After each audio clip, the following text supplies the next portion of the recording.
If you've been riding the incredible wave of tech stocks for the last few years, well, this explainer is definitely for you.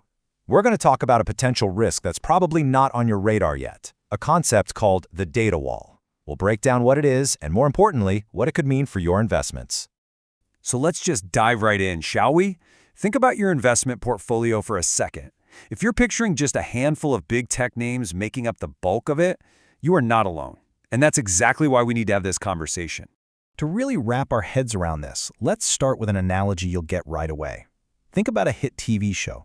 You know, the first few seasons are just amazing. Fresh plot twists, great characters. You can't wait for the next episode. But then, maybe by season 10, the storylines feel a little recycled. The show kind of hits a creative wall. And what happens then? The ratings start to slide. That right there is the core idea behind what analysts call the data wall. For more than a decade, big tech has been growing like crazy by using our data like that TV show uses new scripts. But what happens when there aren't any new continents of users to sign up? When they've already figured out all our friends, our shopping habits, what we watch? The whole growth engine has to change. It goes from getting new users to trying to squeeze more money out of the ones they already have. And trust me, that is a much, much harder game to win. That is the data wall. Now, if this feeling of intense focus on one super hot sector is giving you a little déjà vu, well, it should. To really get what's happening with AI right now, we've got to look back at the dot-com era. You're going to see the parallels are pretty striking. The patterns here, they really start to rhyme, don't they? All this massive excitement around AI, huge investments, hype about changing the world. It looks an awful lot like the dot-com bubble of the late 90s. You had all the same ingredients. A ton of money pouring in, promises of a new economy, and, not a lot of tough questions about how these companies would actually make a profit long term. The similarities are kind of hard to ignore.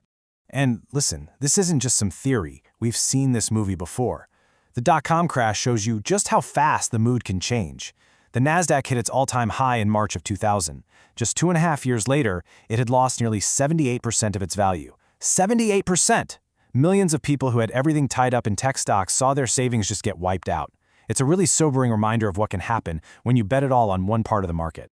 Okay, I know. That's the scary part, the cautionary tale. But the goal here isn't to freak you out. It's about building resilience. So let's talk about how you can start building your own financial safety net. The single most powerful tool for building that safety net is a concept called asset allocation. Now, if you're new to this, don't let the term intimidate you. It's just a strategy for spreading your money across different kinds of investments. So instead of just owning tech stocks, you might also own some bonds, maybe some international stocks, or even things like commodities. And this really says it all. You've probably heard it a million times, but it's the golden rule for a reason.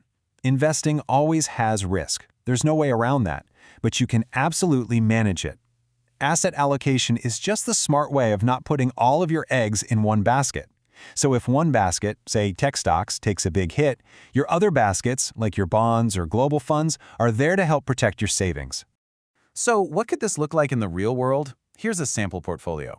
And please, remember, this is just an example to get you thinking, not actual financial advice. Notice that US tech stocks are still a pretty big slice at 40%.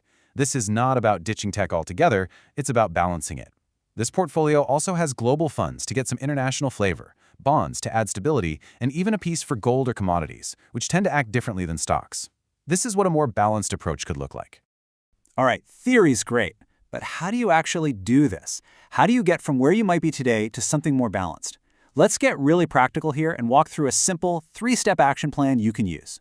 It really boils down to 3 manageable steps. First, you got to audit your portfolio. You need to know exactly where you're starting from. Second, set new targets.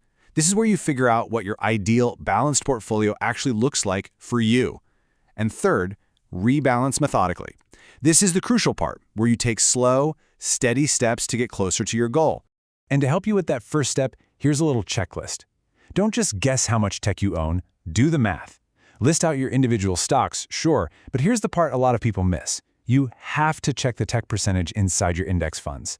The S&P 500, for example, is packed with tech giants. Once you know your real number, you can start researching alternatives and maybe set a little reminder on your calendar to check in every quarter. Okay, before we go on, let's do a quick gut check. This is really important for figuring out your own personal risk tolerance. So imagine one of your biggest stocks drops 20% in one day. What is your honest, immediate first reaction? Is it sheer panic? Do you maybe see a buying opportunity? Or do you just do nothing at all? So what'd you come up with? There's no wrong answer here, but you have to be honest with yourself. If your instant reaction was to just panic and sell everything, that is a huge signal. It's often a sign that the amount of risk in your portfolio is way higher than what you're actually comfortable with. And it means you are a perfect candidate for thinking about rebalancing.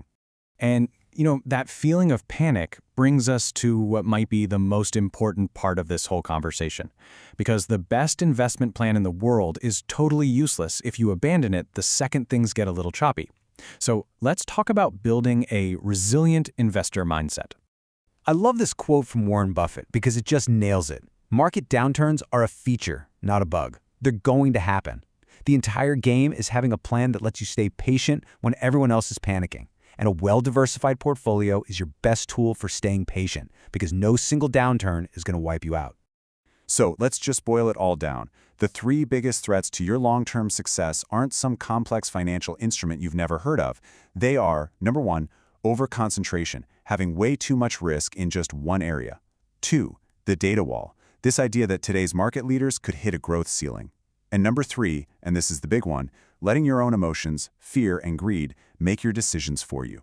So here's the main takeaway. Your best defense is not trying to perfectly time the market. Believe me, nobody can do that consistently. It's having a solid, long-term, diversified plan that you actually understand and that you're comfortable with. A plan you can stick with through the good times and the bad. And really, that brings us to the final thought.